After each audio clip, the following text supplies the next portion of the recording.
Hi, I'm Dr. Safaya, a medical doctor who doubles as an email marketing expert.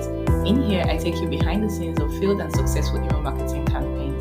You get to see what these amazing individuals have tried that worked and didn't work in email marketing. If you've been curious and like me, you want to know what other people out there are really doing in email marketing, then join me as I go behind the scenes.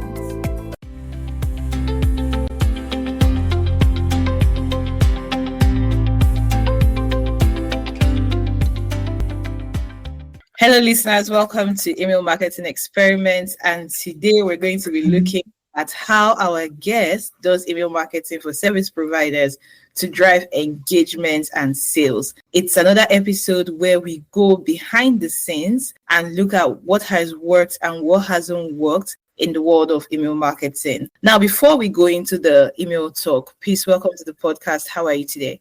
I'm fine, thank you. Nice to be here. It's so great to have you here. Now, I want our listeners to know a bit about you and about your journey. I mean, you've been doing this for a while, award-winning email marketer and copywriter. So tell us a bit about how you got into the email marketing space. Okay, hi everyone. My name is Peace. Getting into the email marketing space, I started out as a writer, a blog writer specifically. That was about 6-7 years ago. So I started out as a blog post writer, and the more I got into the industry, I decided to specialize in copywriting. So I branched off into copywriting. And when I branched off into copywriting, I also found myself getting drawn to email marketing a lot. So I did more of those projects, and I just focused my services and experience there at a point. Yeah. And I'm really curious. I mean, you did general copywriting, you did a lot of copywriting, but you decided to focus on email marketing. What about email marketing specifically? Well, a lot of things. I think the first thing would be the strategy aspect of email marketing, the strategy that usually involved with the copy and, organizing automations or flows. I do like strategy a lot. So that is one thing that definitely drew me to email marketing. And then there's the copywriting. I feel it gives you more room to be really, really creative depending on the brand. Email marketing really gives us that intimate space, and you can just really get creative, instead of boring. So these are things that really drew me into email marketing. Now, considering you love the strategy and, the tech aspect of it, automations and so on, I'm curious, have you ever gotten any weird or unexpected reply from an email subscriber? Yes, definitely that has happened. Yes. So an experience that I can recall right now that is kind of recent is when I started experimenting with this thing that ConvertKit does, ConvertKit Now Kit, which was the creator network that allows you to, share your subscriber link to other creators who share it to their email list, and you could get email subscribers from those creators as well. And I did notice that a lot of the time, some of the subscribers I got were not aligned with the brand. They were not aligned with the email marketing strategy that I had going. And so there were times where I would get replies in different languages. Even when I translate them, it made no sense to whatever I was messaging about. Some would even go as far as to fill my inquiry forms. There was this one reply that filled my inquiry form and added that the reason why they were filling the inquiry form was because I added the link in the email. So they just filled the inquiry form. Yeah, so they you will get all this weird. It's a marketing ground, just like social media or anywhere else. So you can expect these weird experiences even with email marketing. Yeah. I'm not going to lie, you just touched on something that's like a pet peeve for me. You see this thing where people are not ready to work with you, but they just fill your form. And then sometimes they fill it with like example@gmail.com. If you wanted to test out my funnel, you could have done it without pressing the submit button. For some reason, it really icks me because you just see the notification and you want to take your time to read it, and it's like, what's going on here? But I mean, seeing replies in like different languages, just that it's not translating. Even when you translate it, like it makes no sense. You just know that this person was writing something else entirely. It wasn't in any correlation with what you emailed them about. Okay, so that's definitely something I've seen that's been very weird. Now, off topic, but just because you've brought it up, I just like to get your thoughts on ConvertKit, now Kids Creators Network. And I've heard a Yeah. lot of people say give a lot of reviews, but in the way that you're testing it out, I know that you're off to like a rocky start, so to say, with like the weird replies. But you see it as something that has potential and can work for you.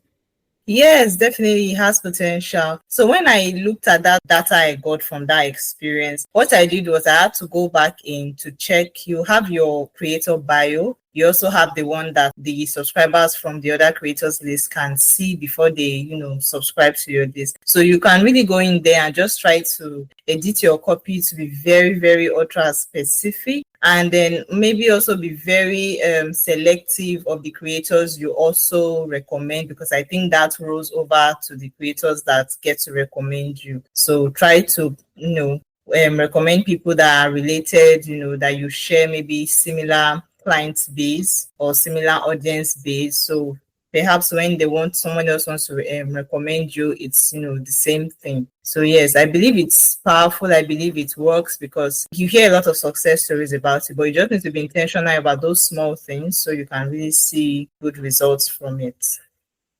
All right. I find that interesting. I haven't really tested it out properly, but I have seen the reviews. And if you're listening to this and you don't really understand the creator network, it's just a space, an ecosystem that, Kit has created where other email list owners on their platform can promote their email list and their lead magnet. So you go to this space, it has like a dashboard on its own. And then, like she said, it has a bio. So in the bio, you talk about yourself, you talk about your email list. So people can actually read it and join. So somebody takes your own link and can decide to then refer it to their own network. So I send you a link in my emails.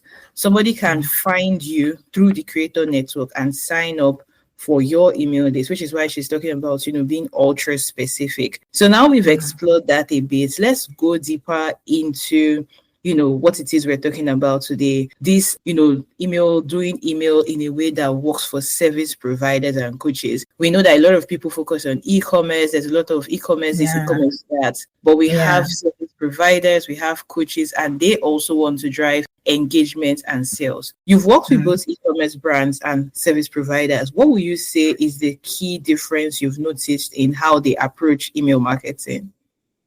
I would say the key difference is when it comes to e-commerce know that they have a lot of room when it comes to their automations, their flows. They just know that they have an abundance of options when it comes to that. And for service providers, knowing that you're not actually marketing a product, is a service. For them, it starts to look like, okay, they can't really dive into all these automations, all of these flows. So what exactly can they do? So that's a difference in approach. E-commerce always approach it with, this is a powerful marketing platform for my brand, and service providers are usually unsure about how they can use it. So that's something that I know definitely is different about their approaches. And just to add to that, I think another thing is the fact that with e-commerce, we focus so much on the customer journey in terms of you're either before the purchase, after Or the after purchase, the purchase. you're either being lost or we're trying to recover. Yes, to get you back. Yes. Exactly. And then with e-commerce, it's like there are these things that are available to sell. But when it comes to service providers, it's like your one-on-one coaching, your course, and some of those things Yes. one off. So as opposed to me buying like, let's say, a diffuser that will finish and I'll come back and I don't need to come back and buy it again because I have it. I pay for the coaching, it serves me. I may not need to pay for another coaching. So I think that's another like key difference that really affects like their approach. Yeah. But you have tried something and tested something, this particular way you've seen that works so well for your clients that you are sharing with us today. So before we go into what it is, I'm just wondering, like, when you first started testing and trying this out, did you have any expectations? Like, were there things you were expecting in terms of results? Well, I would say maybe instead of expectations, what I had were goals, because I too am a service provider and I also wanted to leverage my own email marketing. So I can believe that if I had that problem, other service providers had similar problems. So it's more like goals that I had to create, an email marketing that I know that I have a community in there and it's like a solid asset to my business. Okay, so that was my goal going in, to be able to establish a way that I know I'm nurturing the audience I have in here, and that I could also generate sales or generate inquiries as a service provider. Love it. So what exactly were you testing when you were trying out this experiment? What did you try? Well, the first thing I tried was just sending out emails consistently, almost every time, maybe twice a week, 3 times a week, just sending out emails and trying to see what feedback I could get.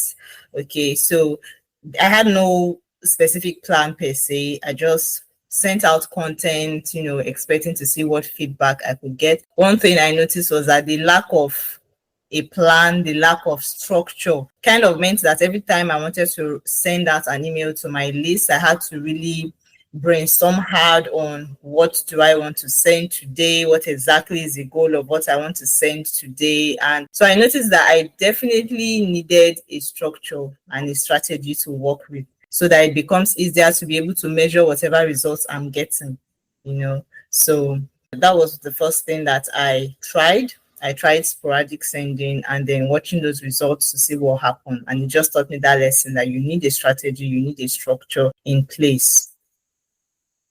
And I'm guessing that this first lesson is what now led to like the second thing that you were testing out.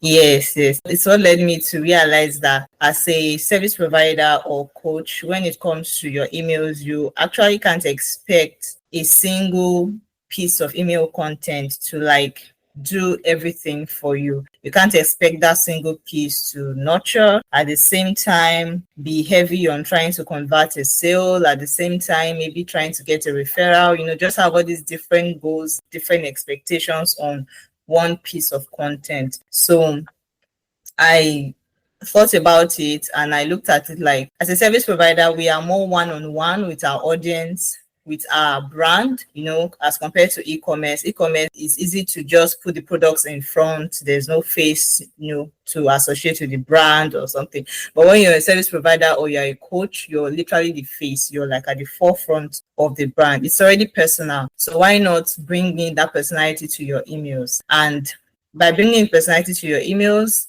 I came up with the idea for doing a newsletter, having a consistent weekly newsletter, and then on the side, having a sales email that also goes out every week. So 2 different emails serving 2 different purposes every week for a service provider or a coaching brand. I love it. And it's the fact that you went, you looked at this and it's like, you know what? I'm serving them through this newsletter and I'm intentionally selling through this extra email that it is that we are sending out. And I like how it is that that you put it, as a service provider, you're more one-on-one and you're going to be client or customer facing, so to say. Yeah. So you're already the face of the brand. Why not be a personal brand? That kind of thing. And I love it because a lot of times people feel like they want to hold back. They want to restrain themselves because it's like how much is too much to share. Yes. And then it's like, okay, so I want to share this, but I want to sell. So what's the balance between not being salesy, but giving value and still making the marketing in the email to, work for you? And so I like that you actually considered all these different angles and brought them together. So now let's really walk through your strategy. But before we do that, let's highlight some of these struggles that we've noticed amongst service providers. So you've talked about them wondering, what to write. What are some other struggles you've noticed in your journey that service providers and coaches would usually have? Okay, they also have a lot of problem with, like you also just mentioned, being personal with their emails. Majority of them want to keep up this sort of corporate vibe with their email marketing, and they think that's like the best thing to do or the right thing to do. When I speak with some of them on our discovery calls, they're like, why do they want to be all up in my business? I feel like it's just okay. Some even go as far as just copy and pasting maybe their Instagram content or their LinkedIn content, and that's what they send to their email list. So they struggle with really bringing in the personality, the intimate nature of email marketing. They really struggle with positioning that properly. And they also struggle with the structure and the strategy. Like I said, they don't know what exactly it is they are really doing with that email list. For the ones who do send emails, they send emails, maybe say a few sales in a month, but they have no idea what direction this is headed in or what exactly it is they are trying to get from this list, that they always work hard together. But that also comes so easily to service providers and coaches. They are always gathering, growing their email list, getting people in there. And when they are in there, they don't know what's next. So tell us about this strategy and how you went ahead to, implement it. Okay, so the strategy itself, like I mentioned earlier, it's having two different types of email going out every week. And one is the newsletter. The other one is more focused on really selling your service. So that really allows you to get creative with your marketing copy, everything about getting creative with selling, marketing copy, asking for the sale. It goes into that sales email, which is usually shorter emails that go out later in the week. The first part of the week should be for the newsletters, which is within the newsletters is where you're really trying to humanize your marketing, humanize your brand. You're trying to connect with your audience on a different level, on a level where they start to feel like they know you, they trust you. Like, it really helps you build that extreme know-like factor, to the extent that if someone is on your email list and perhaps they do not have the funds or the budget to work with you right now, or they are not in a place where they need you right now, without having worked with you, because of the trust, authority, like and no factor that you built with those newsletters, they would actually find themselves recommending you, referring you to someone that needs your services. So that newsletter is really just focused on showing them who you are as a human being, who you are behind the brand, and who you are within the brand. So that's that content. It can be long, write to your heart content, share value to your heart content. But when it comes to the other set of emails, punchier, shorter content that is more focused on sales. Yeah, so that's the whole thing about the two that's recommend for my clients.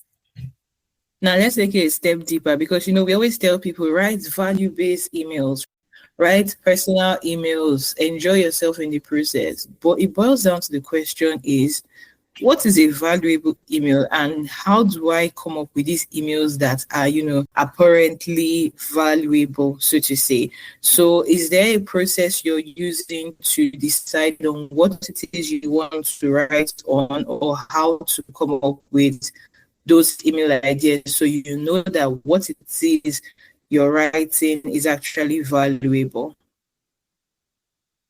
Okay, the process all starts with the strategy that you already put down. The strategy that I keep talking about is something that I put down at the beginning when I'm working with the client, after doing a lot of research into their brand and into their audience. So I get to understand what their audience really want to hear from them, like what do they want you to tell them, what information are they looking to your brand for, and then what information are you best positioned to actually share with your audience. So when you have that strategy part down, you start to see content pillars or content bucket that show up from that research, that show you that, okay, let's say you're a personal stylist service provider. You know that your audience are probably women in their 30s, okay, and maybe these women are trying to express themselves and trying to express their personalities through their fashion or something like that. So when you want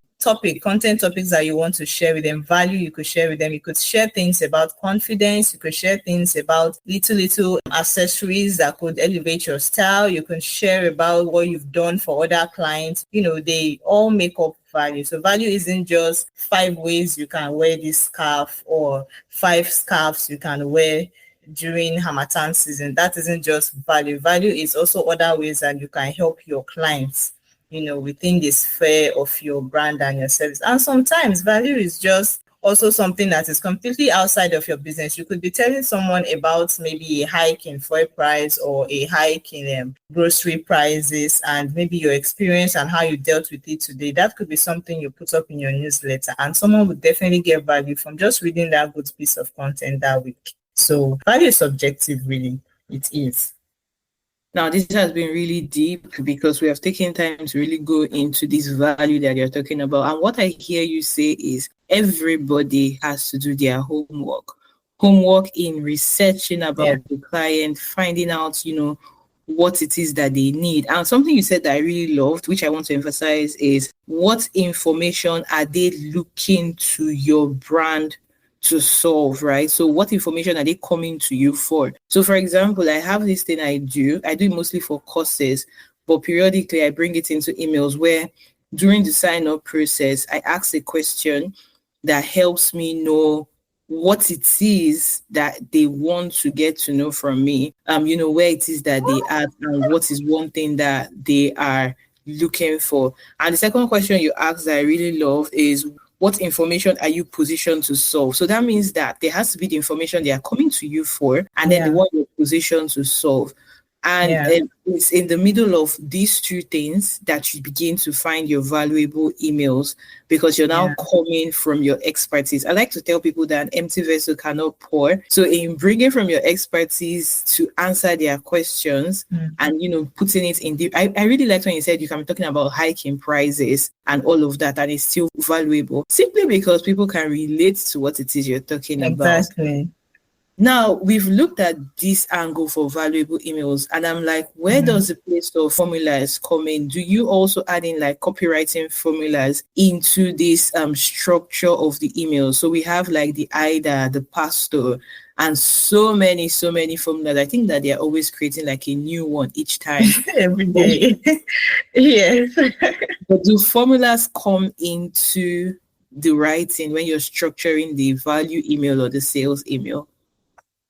Well, I think for the newsletters, which are the value emails, there really isn't any specific formula that I use or encourage clients to use. At most, the only formulaic thing that I could say I tell my clients to do is start with a personal story, then use that story to segue into the main message you want to share in that email for the day, and then conclude by also tying it back to the story you started with at the beginning. And it's as simple as that for those value-based newsletters. That's just it. If you want to get into using copywriting formulas and all of that, I only encourage you if you maybe have the skills of an actual copywriter, and that one you can do with your sales emails. That's the place where you could really practice that. So you see the reason why these things are separated, because when you're bringing in copywriting formulas, you're trying to primarily sell. Okay, you are trying to primarily sell. So imagine having an email where at the same time you are trying to build authority, you are trying to build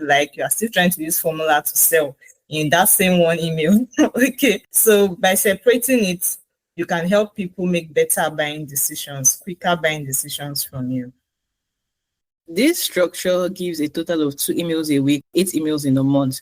What if we are in like launch season or we have like an ongoing campaign? How do we then tweak this particular strategy for the sales season or campaign that we might be facing? Yes, I totally love that question. What I do for my clients when it's time to do that is that we simply increase the number of sales emails a week. That's what we do. You keep that newsletter as it is, but now your newsletter topics or messages must reflect back to whatever is being launched or whatever is going on right now in the business. You have to, take it back there for that period of time that you are launching. Then increase the sales emails from once a week to 2, 3 a week. So you have maybe a total of 4 or 3 emails going out in a week. And another thing I just remembered here is I've had someone who said she was in a launch period, right? And she sent sales emails every single day for about 2 weeks straight. Every single day. Some days she would send 2 in a day. Some days she would send 3 in a day. She would just send them, a few hours apart every single day. And there's one thing that service providers especially and coaches fear with email marketing, and they call it emailing your audience too much. They're always scared that the more emails they send, they think they're like bombarding their audience, with content that they do not want to read. And I feel it's only when you're writing maybe content that isn't landing with your audience that kind of fear really comes into place. But if you keep things interesting, you keep things valuable, people are happy to read your emails every single day, as long as there's something reasonable, like something that they are happy to look into. Because that person said that she sent several emails a day, at least one every single day for like 2 weeks. And she was able to confirm that from the launch, she made the best sale that she had ever made doing that same launch every year. You can imagine that kind of data. And some people are scared to send emails twice a week. You're scared that it's over bombarding your audience or something. Yeah. Yep, you can definitely imagine. And I'm just thinking about it because the word they like to use is, I don't want to spam people. And one thing I've realized is the fact that the reason why people feel like that is because they personally don't like to receive a lot of emails. And I remember telling somebody that you don't like to receive a lot of emails, but these are your clients, they are not you. How do you know that they don't want to receive emails? On the other hand, don't you know you can also train them to receive emails, So I just put like those two angles for her, and she became more receptive. Because I mean, if you are doing it well and sending more, then they're definitely going to be getting results like this, your client that you talked about. So let's look at the effect and the result of this particular email strategy that you use for your clients, right? So what are some of the results that you have seen just by doing this? Okay, so the very first and the one that is usually the biggest result here is the engagement. You could go from someone that has never received a reply to your email before to someone that now receives replies every week, and it's replies of people maybe relating to something that you said or trying to continue the conversation, and also replies of people telling you that they love your emails, they look forward to your emails every week, they love how you structure and send your emails. So the increase in engagement is definitely one of the biggest things that my clients always experience, like one of the fastest things they experience with this strategy. Then there's also an increase in sales, because now the increase in sales comes over time. When we've done this strategy for, let's say, a month, maybe going on 2, that's when you start to see this steady increase in sales, because now people understand that, okay, this person is heading somewhere, like this is serious. People take you serious when you act like you're serious, okay? So they're like, this is going somewhere. And you start to see a steady increase in sales, where people now know that every week, if you share something, if they want to jump on it, they can jump on it. Okay, so sales is the second thing. And the third thing is consistency with sending their emails. So someone that probably sends emails maybe once in a month, because I've met clients that send email once in a quarter. That's their email marketing. And it's always a shocker to me. Okay.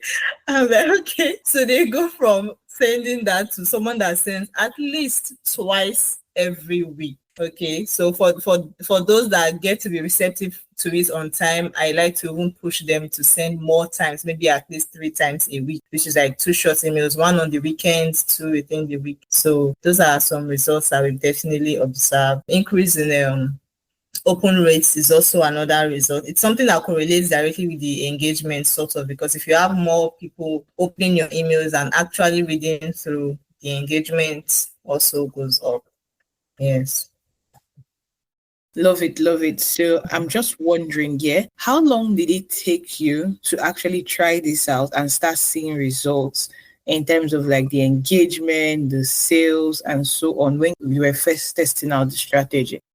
Well, as with when anyone is testing something, like when they say scientists were trying to create light bulbs and they had to fail like so many times, it took me almost a year to arrive at this point where, I started to understand that something I need to, figure out this strategy, structure. It took me almost a year going on 2 with my own email marketing not heading anywhere for me to understand that, okay, I need to change my approach. I started with testing just the newsletter, from testing just the newsletter to, okay, including the sales emails, and just seeing what kind of results it was bringing for me, then I knew that, okay, this is like something that works. And then I started using it for my clients too. So when I use it for my clients, because I've already done the whole painstaking work of knowing, what to do and what not to do, when I get into their email list, for them, it takes them a matter of a month, 2 months, depending on how active or how warm their email audience is, to really start seeing these other results of increased engagement and sales. But the consistency and the structure is instant for them once we get into it this way. That's so good. Now I'm wondering, that was when you were testing, right? It took you about a year to be able to test and see results. If somebody is applying this strategy today, how long do you tell them to, keep at it? Or how soon, what's the earliest? Let me rephrase that question. What's the earliest they can start seeing results in terms of engagement and, sales if they are trying that strategy for the first time? So what I usually say, an ideal timeline that I always say, it's 3 months. I'll tell you, an ideal timeline is 3 months. If after 3 months you're still not seeing this all these results and metrics that we are tracking, it means something has to change. Perhaps we got something wrong with your audience and what they're actually receptive for. So an ideal timeline, I tell my clients, is 3 months. But then I have seen some of them really start to see their results 1 month, 2 months, they start to see things changing. Especially those who perhaps their content was, let's say their content was really lacking that engagement factor, that factor that really makes someone look forward to their content, but maybe they have a kind of strong, perhaps online presence, so people still open their emails regardless. So you see, when they switch up like that and improve with the strategy and everything, the results are almost instant. People are writing back to say, wow, your emails have changed, they are so good, and people are buying more and all of that. So ideally 3 months. If your email list is super warm, 2 months, 1 month, you see something. Have you ever, had any instance or situation where you actually got to like the 3 months mark and you passed it and you still had not been able to get these results within your own system? Well, partially is what I would say. Like, there's a client I worked with some time ago that we're still working, because most of these clients, they keep the work is ongoing because they don't want to go in there and have to mess something up. So they just keep working with me every quarter for their emails. So this one was able to get the results of like increased engagement and everything. Like from the first, second month, the engagement was up, the open rates were better. But the problem we really had was actual conversion to sales. She was getting a lot of inquiries, because we included a way for her to get inquiries. She was getting a lot of inquiries, but for the inquiries to actually convert to sales, it was pretty slow.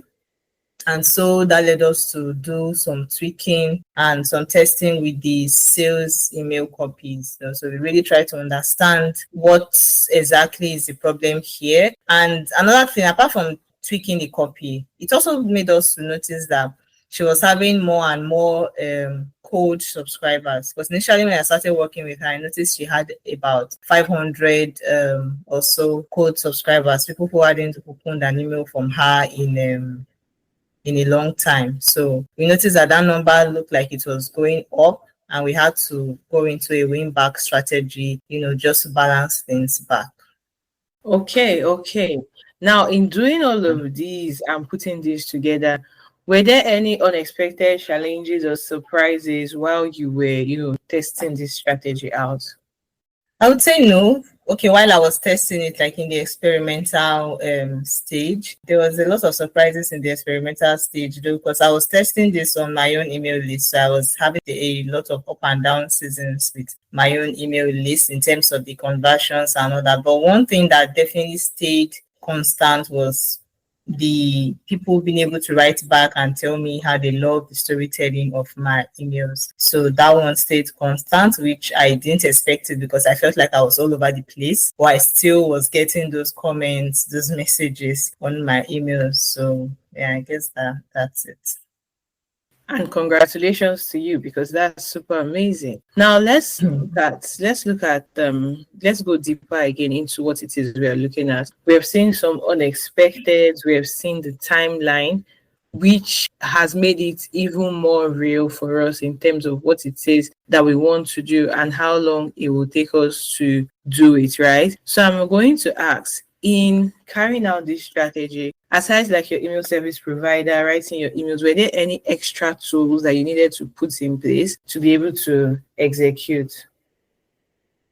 Well, your email service provider for sure, and you have to also have polished or worked out your automations and flows. I'm talking about things like your welcome sequences, maybe an onboarding sequence. As far as your sequences are necessary to your business, those things need to already be in place and running on their own cycle and timeline wise, so everything just looks cohesive. So that's that. And then as for tools, perhaps a lot of Google Forms, use your contact forms, just trying to know where people's action points are, where they want to go when you include the cities in your email. So that's really just it. That's good. That's good. So, what would you say were some of the biggest lessons you learned from trying this out?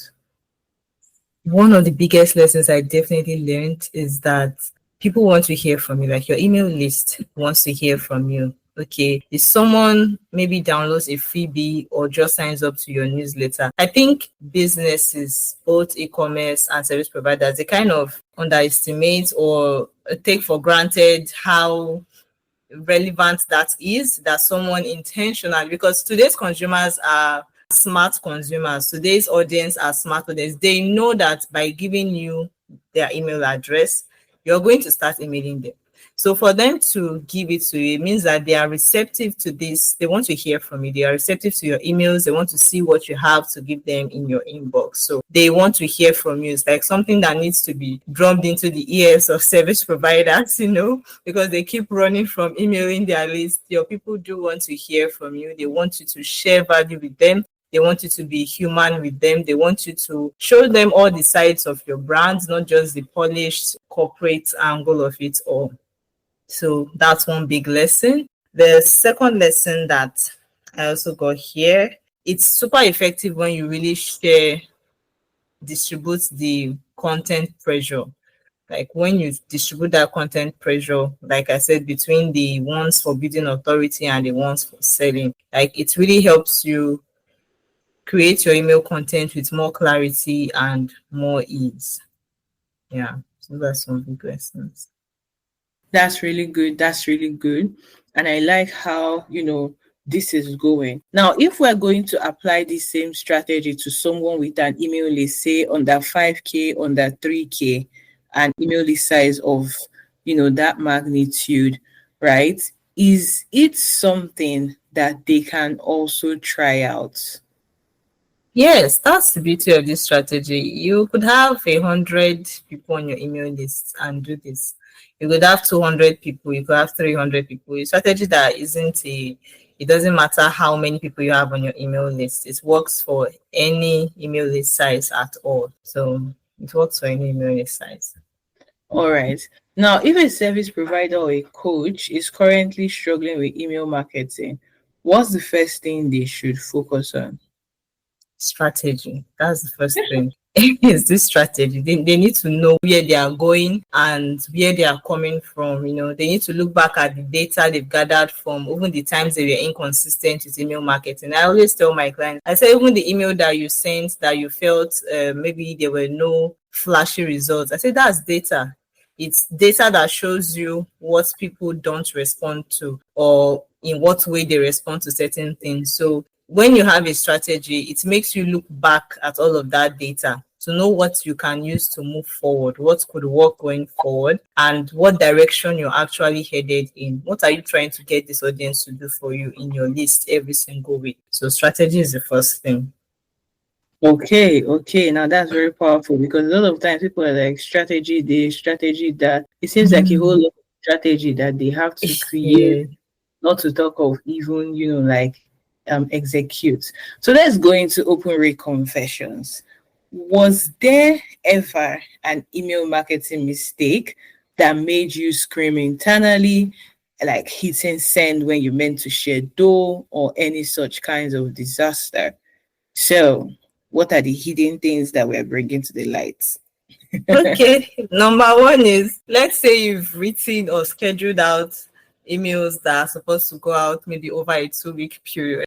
You mistakenly hit send now for things that you're supposed to send over a period of 2 weeks, or at least next week. No, you've already sent it. It's in their inbox. What are you going to do? You can't go in there and delete it or start saying, I'm sorry, that last email was a mistake. That email is supposed to be next week's email. They're not going to wait to read it next week. So that's definitely one thing that I've experienced. Yes, but that's one very bad experience. You don't want to have, especially when maybe it's a launch, and maybe the launch date is actually next week. Maybe that's when you're opening cart or something. Then you come and send the email maybe today instead of next week. It looks like you're confusing your audience. And you didn't send out like an explainer email saying, exactly, sorry, that email was a mistake. Oh, you do that. I did that, definitely. You send something, like, it depends, Sha. If it's really maybe a launch ahead and I make that kind of mistake, I would definitely tell them that email is supposed to be for next week. But when it's not like a launch, maybe it's the email that was programmed for next week. Now you sent it now. I just act like, okay, you guys are just getting enough emails this week. It just means you have to go and write another email for next week. You just let it go. You let it go and forget about it.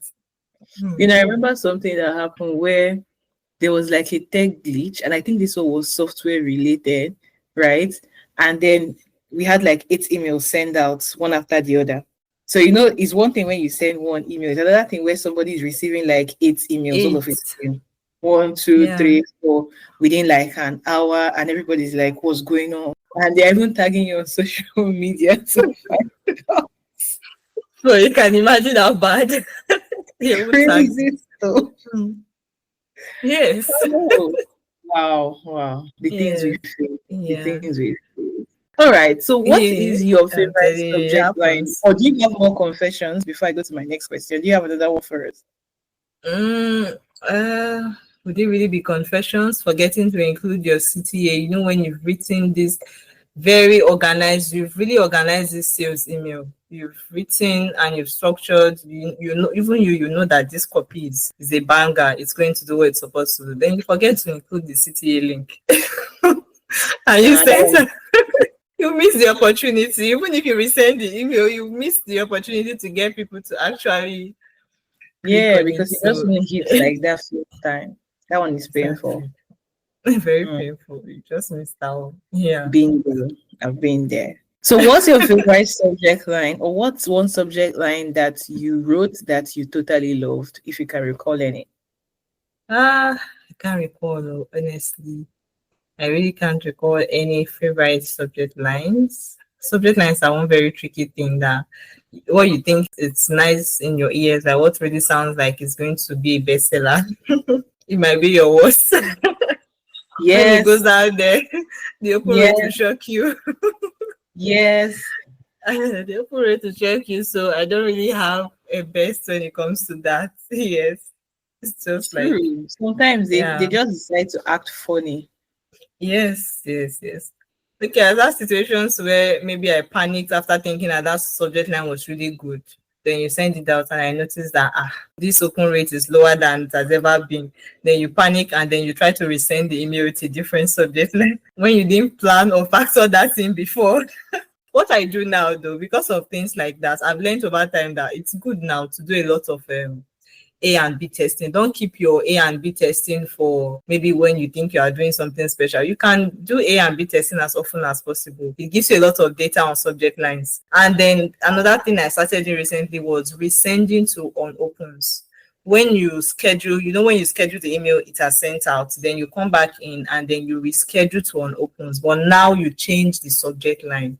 So that's another way to also test what people actually opened or what they actually reacted to. I always have this thing when I'm doing strategy for my clients. I have what I call the section I give them, subject line optimization, because I know subject lines are like this they are the Mount Everest that you have to cross in email marketing, because if they fail or if they are flat, it's finished, except you already have a really strong relationship with your email audience. Like maybe they are used to really getting good emails from you. Once you build that kind of inbox identity, it doesn't matter the subject line that you put on it. All they know is that when they see your name or your brand name, they open. But when you're not there yet, your subject lines are key to everything. So I have this optimization thing I do for my clients when I'm giving them that strategy, where I have to go back to, really look into their data and understand what has been responded to in the past. Notice the patterns, and we try to repeat those patterns and see if we'll get better results. Yes. Now that you said this thing, I remember we found one pattern for one of our clients in the financial need. And it was really funny because it was like combining a recent event with like a benefit. And I'm like, interesting. Like, You will surprise the things people respond to. interesting. And I'm like, can I try this in another industry and see if I'll still get like the same results, Just taking note of those patterns. You talked about resending emails to unopens. So do you have like a timeline before you resend to unopens, or you just do it like maybe 24 hours after, or that kind of thing?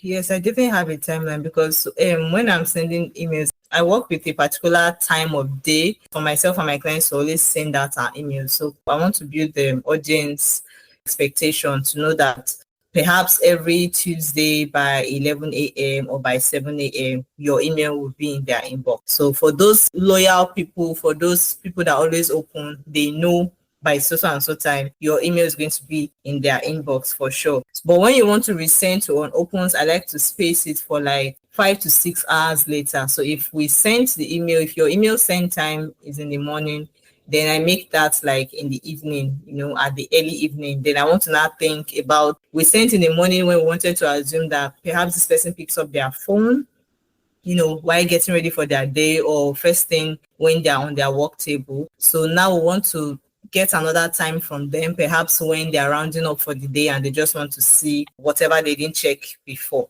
So always give it like some hours space, the same day, not the next day. It's always within the same day. That's great. Now, before we begin to wrap up, I want to know, you have this email marketing program called the Email Marketing App. And I really like the name. And I'd like you to tell us more about it and who it's for. Okay, so email marketing app, or EMA, as I used to call it. So it's for someone who has grown an email list, a brand, a business, that you have a great email list, but you're not quite getting value from it. Like it's just there, like something that your business has, but it's not pulling its weight in your business. It hasn't made email marketing an asset for you.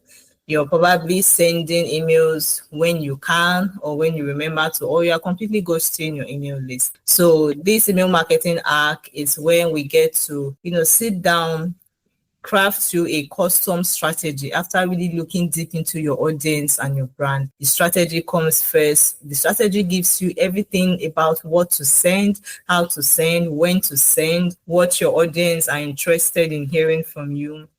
You really go deep into everything, the sequences you need, the opportunities you're missing, everything, it gets laid out for you in that strategy phase. And then the second phase is the content and copywriting phase, where we start to implement all of that strategy. And then we have the third phase, which happens after a few months, where we come back to look at how has everything played out, what new data can we pull from this, what do we need to refine, what did we get from it. So that's email marketing arc. It's the part where you're finally ready to take email marketing serious, and then we put everything in place to make email marketing like a strong asset for your business, because email marketing is your algorithm free asset. Lots of people depend too much on social media, which is so risky to do when you are building a long-term business. So help you make sure that email marketing can stand for your business.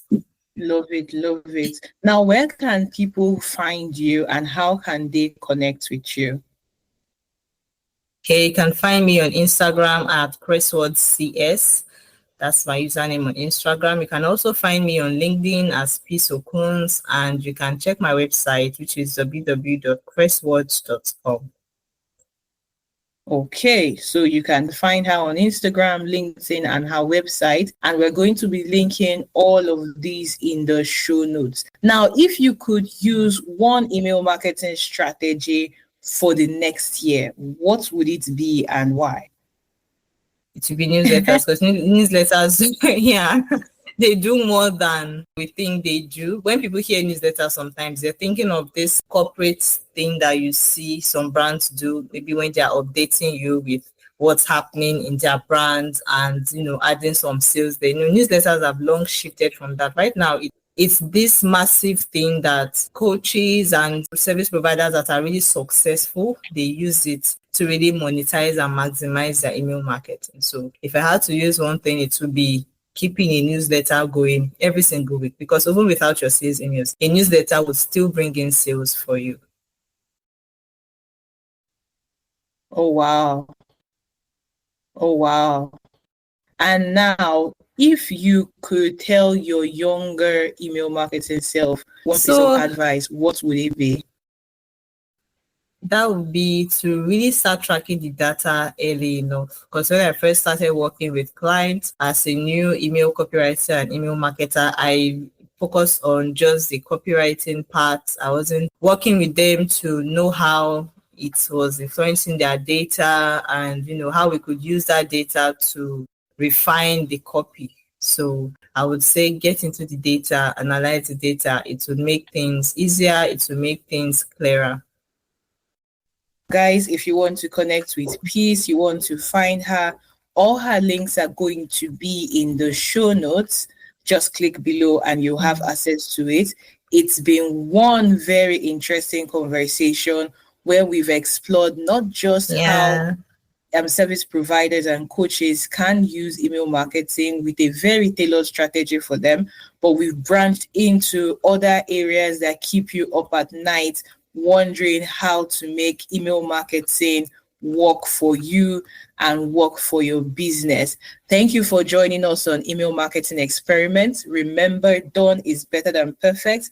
Test before you stress, and always check your links before you hit send to avoid. So important. So important. Yeah, and don't forget to follow, subscribe, and share this episode. Till next time, stay tuned.